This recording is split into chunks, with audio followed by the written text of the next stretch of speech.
Video में हम संविधान के उन अनुच्छेद को देखने वाले हैं जो कि एग्जाम्स में बार बार पूछे जाते हैं। तो आइए दोस्तों बिना देरी के शुरुआत कर लेते हैं फर्स्ट क्वेश्चन से। फर्स्ट क्वेश्चन है दोस्तों, भारत के संविधान में मूल रूप से कितने अनुच्छेद तथा अनुसूचियां हैं। दोस्तों आप सभी के सामने 4 ऑप्शंस हैं, इनमें से एक करेक्ट ऑप्शन को आप सिलेक्ट करिएगा।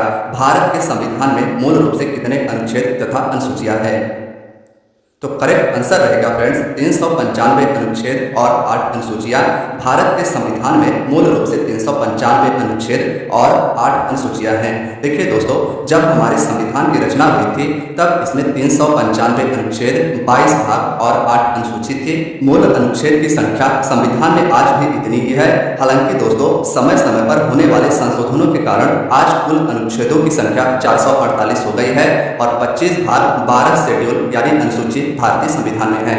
तो दोस्तों मूल रूप से भारत के संविधान में 395 अनुच्छेद, 22 भाग और 8 अनुसूची थे, लेकिन अब 448 अनुच्छेद, 25 भाग और 12 अनुसूची है। फ्रेंड्स यहाँ पर आप सभी को क्लियर कर देना चाहता हूँ कि मूल अनुच्छेद की संख्या अब भी संविधान में उतनी ही है।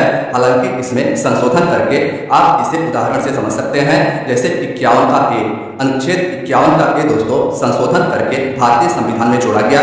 और इसे एक उदाहरण से समझिए फ्रेंड्स, आर्टिकल 300 का ए, इसे भी संशोधन करके भारतीय संविधान में जोड़ा गया था। तो इस तरीके से अगर जोड़ी जाए तो भारतीय संविधान में 448 अनुच्छेद, 25 भाग और 12 अनुसूची है। फ्रेंड्स आशा है कि आप सभी को यह क्वेश्चन आसानी से और अच्छे से समझ में आया होगा। चलिए दोस्तों अब क्वेश्चन नेक्स्ट को देखते हैं। संविधान के किस अनुच्छेद में यह अंकित है कि इंडिया अर्थात भारत राज्यों का एक संघ होगा। तो करेक्ट आंसर रहेगा फ्रेंड्स आर्टिकल 1। आर्टिकल 1 में यह बताया गया है कि इंडिया अर्थात भारत राज्यों का संघ होगा। दोस्तों संविधान के भाग 1 में 4 अनुच्छेद हैं, 1, 2, 3, 4। याद रखिएगा दोस्तों, भारत के संविधान के भाग 1 में 4 अनुच्छेद है और अनुच्छेद 1 यह कहता है कि भारत राज्यों का संघ है। नेक्स्ट है फ्रेंड्स, भारतीय संविधान के किन अनुच्छेदों में नागरिकता से संबंधित प्रावधान किए गए हैं। करेक्ट आंसर रहेगा फ्रेंड्स आर्टिकल 5 से लेकर 11 तक में भारतीय संविधान के अनुच्छेद 5 से लेकर 11 तक में सिटीजनशिप से संबंधित प्रावधान किए गए हैं। फ्रेंड्स संविधान के भाग 2 में अनुच्छेद 5 से लेकर 11 तक में नागरिकता से संबंधित प्रावधान है। तो भाग भी याद रखिएगा। नागरिकता दोस्तों भारतीय संविधान के भाग 2 में अनुच्छेद 5 से लेकर 11 तक में है। भारत में 5 प्रकार से नागरिकता प्राप्त की जा सकती है। फ्रेंड्स 3 तरीके हैं जिनके जरिए किसी व्यक्ति की भारतीय नागरिकता समाप्त हो सकती है।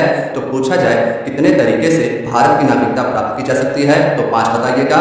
और कितने तरीके से भारत की नागरिकता किसी व्यक्ति की जा सकती है, तो फ्रेंड्स 3 तरीके से।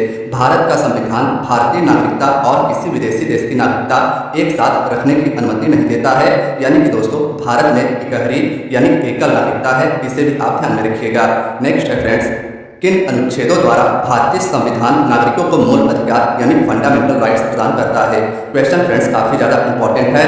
किन अनुच्छेदों यानी आर्टिकल्स के द्वारा भारतीय संविधान भारत के नागरिकों को फंडामेंटल राइट्स प्रदान करता है।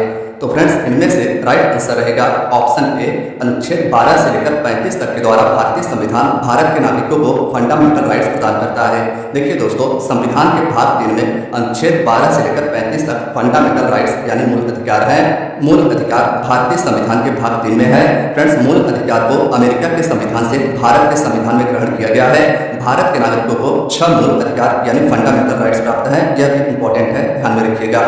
नेक्स्ट है फ्रेंड्स, भारतीय संविधान में समानता का अधिकार 5 अनुच्छेदों द्वारा प्रदान किया गया है। ये कौन कौन से हैं? तो करेक्ट आंसर रहेगा फ्रेंड्स आर्टिकल 14 से लेकर 18 तक में 5 अनुच्छेद यानी 14, 15, 16, 17 और 18 ये 5 अनुच्छेद ऐसे हैं जो भारत के नागरिकों को समानता का अधिकार प्रदान करते हैं। ऑप्शन सी इसका याद रखिएगा। नेक्स्ट है दोस्तों, नौकरियों तथा शैक्षणिक संस्थाओं में समाज के कमजोर वर्ग के लिए आरक्षण उपलब्ध कराने के लिए केंद्र सरकार को संविधान का कौन सा अनुच्छेद अधिकार प्रदान करता है। क्वेश्चन काफी ज्यादा इंपॉर्टेंट है फ्रेंड्स यह भी। तो आर्टिकल 16 इसका राइट आंसर रहेगा। नौकरियों तथा शैक्षणिक संस्थानों में समाज के कमजोर वर्ग के लिए आरक्षण यानी रिजर्वेशन उपलब्ध कराने के लिए केंद्र सरकार को संविधान का अनुच्छेद 16 अधिकार प्रदान करता है। नेक्स्ट क्वेश्चन देखते हैं फ्रेंड्स। नेक्स्ट में है, भारत के संविधान का निम्न में से कौन सा अनुच्छेद अस्पृश्यता का उन्मूलन करता है। तो करेक्ट आंसर रहेगा आर्टिकल 17। दोस्तों भारत के संविधान का आर्टिकल 17 अस्पृश्यता का उन्मूलन यानी छुआछूत का अंत करता है, इसे भी आप ध्यान में रखिएगा। नेक्स्ट है संविधान के किस अनुच्छेद के प्रावधानों के अंतर्गत भारत सरकार के द्वारा भारत रत्न, पद्म विभूषण आदि अलंकरण प्रदान किए जाते हैं। करेक्ट आंसर इसका रहेगा फ्रेंड्स आर्टिकल 18। भारतीय संविधान के अनुच्छेद 18 के प्रावधानों के अनुसार दोस्तों भारत सरकार भारत रत्न, पद्म विभूषण आदि सम्मान से व्यक्तियों को सम्मानित करता है। फ्रेंड्स इसी आर्टिकल में एक और इम्पोर्टेंट पॉइंट है कि भारतीय संविधान का आर्टिकल 18 उपाधियों के अंत के बारे में भी बताता है, तो इसे भी आप ध्यान में रखिएगा। नेक्स्ट है भारतीय संविधान के किस अनुच्छेद के अंतर्गत भाषण और अभिव्यक्ति की स्वतंत्रता के अधिकार की गारंटी दी गई है। फ्रेंड्स बात करें इस क्वेश्चन के आंसर की, तो करेक्ट आंसर रहेगा आर्टिकल 19। काफी ज्यादा यह भी आर्टिकल इंपॉर्टेंट है फ्रेंड्स। मौलिक अधिकार के आर्टिकल 19 के अंतर्गत भाषण और अभिव्यक्ति की स्वतंत्रता के अधिकार की गारंटी दी गई है। फ्रेंड्स आप सभी को बताना चाहता हूँ कि भाषण और अभिव्यक्ति का मतलब होता है कि अपने विचारों को व्यक्त करना। इसकी स्वतंत्रता दोस्तों आर्टिकल 19 में बताया गया है और इसी में प्रेस की स्वतंत्रता भी बताई गई है। नेक्स्ट है मौलिक अधिकार के अंतर्गत कौन सा अनुच्छेद बच्चों के शोषण से संबंधित है। फ्रेंड्स यह क्वेश्चन काफी ज्यादा महत्वपूर्ण रहेगा आपके आगे आने वाले एग्जाम के लिए। कौन सा अनुच्छेद बच्चों के शोषण का निषेध करता है, तो करेक्ट आंसर रहेगा आर्टिकल 24। दोस्तों 14 वर्ष से कम आयु वाले किसी बच्चों को कारखाने यानी फैक्ट्री में माइंस यानी खान या अन्य किसी जोखिम भरे काम पर नियुक्ति नहीं किया जा सकता। यह आर्टिकल 24 के अंतर्गत बताया गया है। नेक्स्ट है फ्रेंड्स भारतीय संविधान के किस अनुच्छेद में अल्पसंख्यकों के हितों के संरक्षण की व्यवस्था की गई है। करेक्ट आंसर रहेगा आर्टिकल 29। दोस्तों भारत के संविधान के आर्टिकल 29 में अल्पसंख्यकों के हितों के संरक्षण की व्यवस्था की गई है। फ्रेंड्स हमारे देश में अल्पसंख्यक वर्ग में बौद्ध, पारसी, ईसाई, मुस्लिम आदि आते हैं और इनके हितों के संरक्षण की व्यवस्था आर्टिकल 29 में की गई है। केवल भाषा, जाति, धर्म, संस्कृति के आधार पर किसी भी अल्पसंख्यक को किसी भी सरकारी शैक्षणिक संस्थान में प्रवेश से नहीं रोका जाएगा, यह आर्टिकल 29 बंद करता है। नेक्स्ट है कौन से अनुच्छेद के अंतर्गत भारत का सुप्रीम कोर्ट नागरिकों के मौलिक अधिकारों की रक्षा करता है। करेक्ट आंसर रहेगा आर्टिकल 32। फ्रेंड्स भारत के संविधान के आर्टिकल 32 के अंतर्गत भारत का सर्वोच्च न्यायालय यानी सुप्रीम कोर्ट भारत के नागरिकों के मौलिक अधिकारों यानी फंडामेंटल राइट्स की रक्षा करता है। फ्रेंड्स आर्टिकल याद रखिएगा आर्टिकल 32 के अंतर्गत भारत का सर्वोच्च न्यायालय भारत के नागरिकों के मौलिक अधिकारों की रक्षा करता है। दोस्तों संवैधानिक उपचारों का अधिकार भारत में वह अधिकार है जो कहता है कि यदि कोई व्यक्ति अपने मौलिक अधिकारों की रक्षा करना चाहता है तो वह सर्वोच्च न्यायालय में जा सकता है। यह अधिकार सुप्रीम कोर्ट के लिए अनुच्छेद 32 में है। फ्रेंड्स इसके साथ साथ हाई कोर्ट का भी अनुच्छेद याद रखिएगा। यही प्रावधान अनुच्छेद 226 के अंतर्गत हाई कोर्ट में किया गया है। फ्रेंड्स संवैधानिक उपचारों के अधिकार को डॉक्टर भीमराव अम्बेडकर जी ने संविधान की आत्मा कहा है, तो इसे भी आप ध्यान में रखिएगा। संवैधानिक उपचारों का अधिकार डॉक्टर भीमराव अम्बेडकर जी ने इसे संविधान की आत्मा कहा है। नेक्स्ट है भारतीय संविधान के किन अनुच्छेदों में राज्य के नीति निर्देशक तत्वों का उल्लेख किया गया है। करेक्ट आंसर रहेगा अनुच्छेद 36 से 51 तक। दोस्तों अनुच्छेद 36 लेकर 51 तक में राज्य के नीति निर्देशक तत्वों का उल्लेख किया गया है। भारत के संविधान में DPSP यानी directive principles of state policy का कॉन्सेप्ट आयरलैंड के संविधान से लिया गया है। तो फ्रेंड्स इसे भी याद रखिएगा कि DPSP भारतीय संविधान का भाग 4 आयरलैंड के संविधान से भारत के संविधान में ग्रहण किया गया है। दोस्तों संविधान के भाग 4 में अनुच्छेद 36 लेकर 51 तक राज्य के नीति निर्देशक सिद्धांत का वर्णन है। नेक्स्ट है भारतीय संविधान के अंतर्गत कल्याणकारी राज्य की अवधारणा निम्नलिखित में से किस अनुच्छेद में वर्णित है। करेक्ट आंसर रहेगा आर्टिकल 38। दोस्तों आर्टिकल 38 के अंतर्गत DPSP में कल्याणकारी राज्य की अवधारणा वर्णित है। नेक्स्ट है भारतीय संविधान का कौन सा अनुच्छेद राज्य सरकारों को ग्राम पंचायत के गठन का निर्देश देता है। तो करेक्ट आंसर रहेगा आर्टिकल 40। दोस्तों भारतीय संविधान का आर्टिकल 40 राज्य सरकारों को यह निर्देश देता है कि वह ग्राम पंचायत का गठन करे। नेक्स्ट है भारत के प्रत्येक नागरिक का यह कर्तव्य होगा कि वह प्राकृतिक पर्यावरण का संरक्षण करे और सुधार करे। यह कथन भारतीय संविधान के किस अनुच्छेद में संदर्भित है। फ्रेंड्स बात करें इस क्वेश्चन के आंसर की, तो आर्टिकल 48A इसका राइट आंसर रहेगा। फ्रेंड्स DPSP में आर्टिकल 48 के एक अंतर्गत भारत के नागरिकों का यह कर्तव्य होता है कि वे प्राकृतिक पर्यावरण का संरक्षण और सुधार करे। नेक्स्ट है भारतीय संविधान का कौन सा अनुच्छेद भारत की विदेश नीति से संबंधित है। तो करेक्ट आंसर रहेगा फ्रेंड्स आर्टिकल 51। आर्टिकल 51 भारत की विदेश नीति या अंतरराष्ट्रीय शांति और सुरक्षा को बढ़ावा देने से संबंधित है।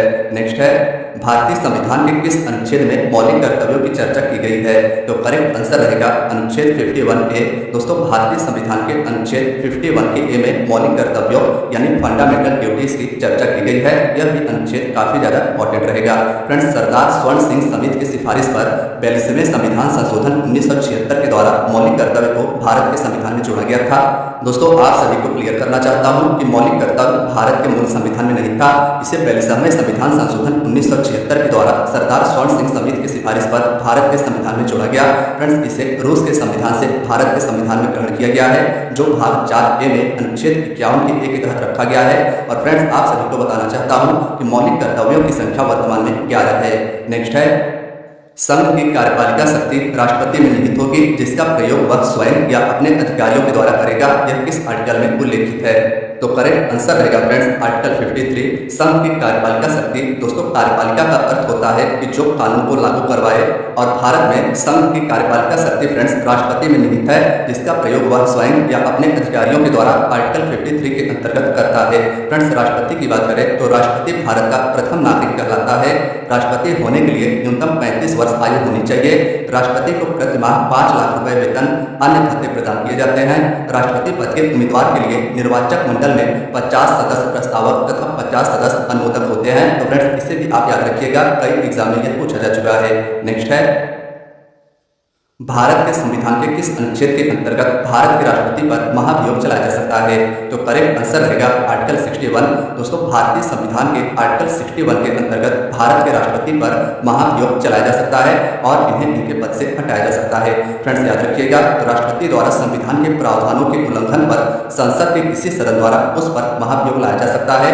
महाभियोग से 14 दिन पहले राष्ट्रपति को लिखित सूचना देना अनिवार्य है, तो इसे भी याद रखिएगा।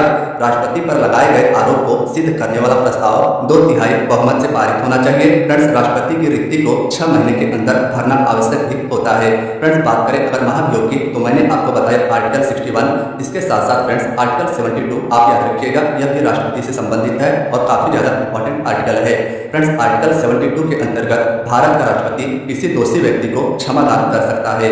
नेक्स्ट है संविधान के किस अनुच्छेद में उपराष्ट्रपति पद का प्रावधान किया गया है? तो करेक्ट आंसर रहेगा आर्टिकल 63। दोस्तों भारतीय संविधान के आर्टिकल 63 के अंतर्गत उपराष्ट्रपति यानी वाइस प्रेसिडेंट के पद का प्रावधान किया गया है।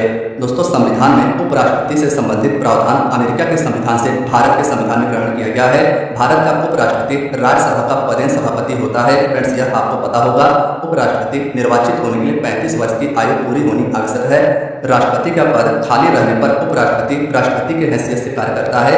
और फ्रेंड्स जब उपराष्ट्रपति राष्ट्रपति का पद खाली रहने पर राष्ट्रपति के हैसियत से कार्य करता है, तो उसे वेतन भी राष्ट्रपति के ही समान दिया जाता है। नेक्स्ट है संविधान के किस अनुच्छेद के अंतर्गत मंत्रीगण सामूहिक रूप से लोकसभा के प्रति उत्तरदायी होते हैं? तो करेक्ट आंसर रहेगा आर्टिकल 75। दोस्तों भारतीय संविधान के आर्टिकल 75 के अंतर्गत मंत्रीगण सामूहिक रूप से लोकसभा के प्रति उत्तरदायी होते हैं। फ्रेंड्स राष्ट्रपति को उनके कार्यों के संपादन व सलाह देने के लिए एक मंत्रिपरिषद होता है। दोस्तों प्रधानमंत्री और अन्य मंत्रियों को मिलाकर मंत्रिपरिषद बनता है और मंत्रिपरिषद या मंत्रिमंडल का अध्यक्ष प्रधानमंत्री होता है।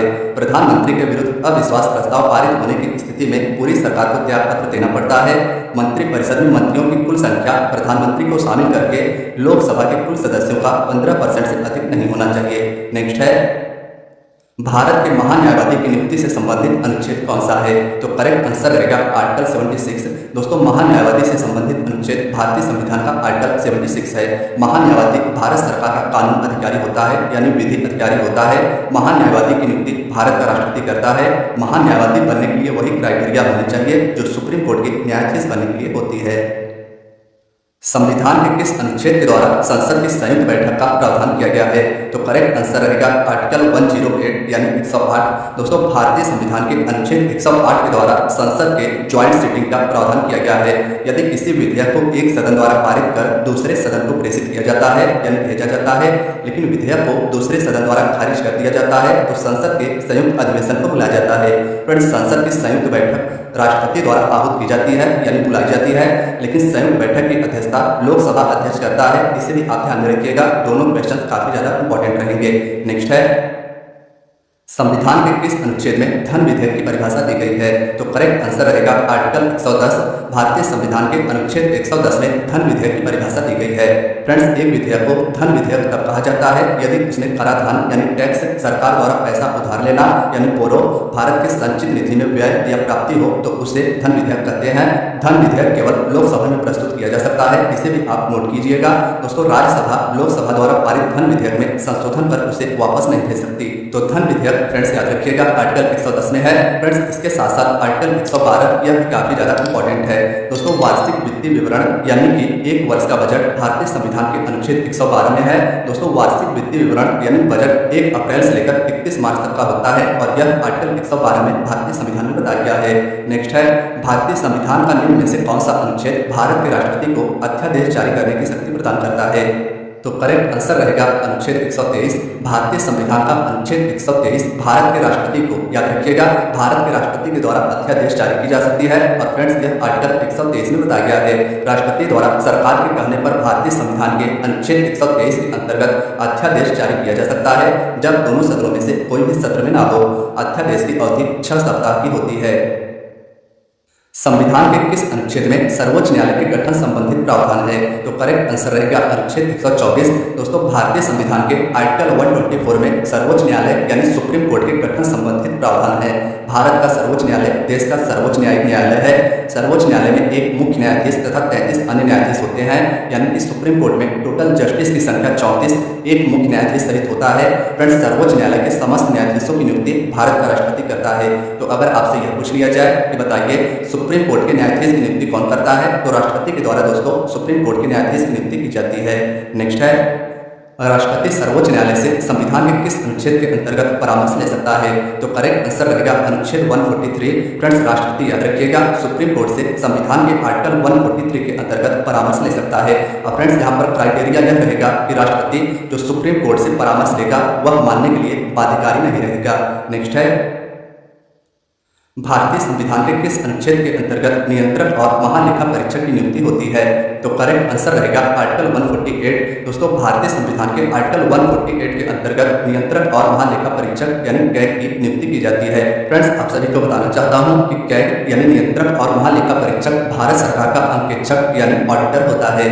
नेक्स्ट है, मूल संविधान के किस अनुच्छेद में यह उल्लिखित है कि प्रत्येक राज्य के लिए एक राज्यपाल होगा?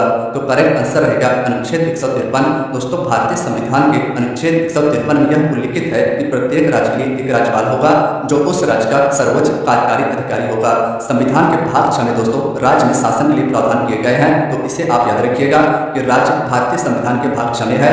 राज्य हो या राज्यपाल, मुख्यमंत्री, फ्रेंड्स ये सभी भारतीय संविधान के भाग 6 में है। आर्टिकल्स भी आप याद रखिएगा। फ्रेंड्स, भाग 6 आर्टिकल 152 से लेकर 237 तक है।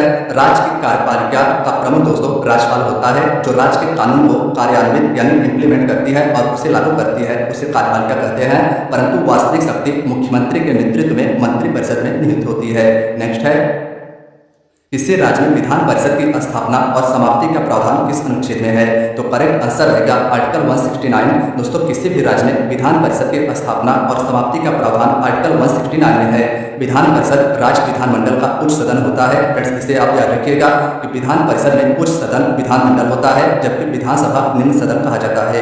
वर्तमान में 6 राज्यों में विधान परिषद है: उत्तर प्रदेश, कर्नाटक, महाराष्ट्र, बिहार, आंध्र प्रदेश और तेलंगाना। फ्रेंड्स, आप सभी को बताना चाहता हूँ कि ये जो 6 राज्य हैं इनमें विधान परिषद है और विधान परिषद की सबसे अधिक सीट उत्तर प्रदेश में है, जिनकी संख्या फ्रेंड्स 100 है। तो इसे भी आप याद रखिएगा कि 6 राज्यों में विधान परिषद है, उनमें से एक है उत्तर प्रदेश, जहां पर विधान परिषद की सबसे अधिक सीटें 100 है। फ्रेंड्स, आगे बात करें तो विधान परिषद का सदस्य बनने के लिए न्यूनतम आयु 30 वर्ष होनी चाहिए। इसके साथ साथ विधानसभा का सदस्य बनने के लिए 25 वर्ष उम्र होती है। इसके साथ साथ दोस्तों विधान परिषद के प्रत्येक सदस्य का कार्यकाल 6 वर्ष का होता है, जबकि विधानसभा के प्रत्येक सदस्य का कार्यकाल 5 वर्ष का होता है।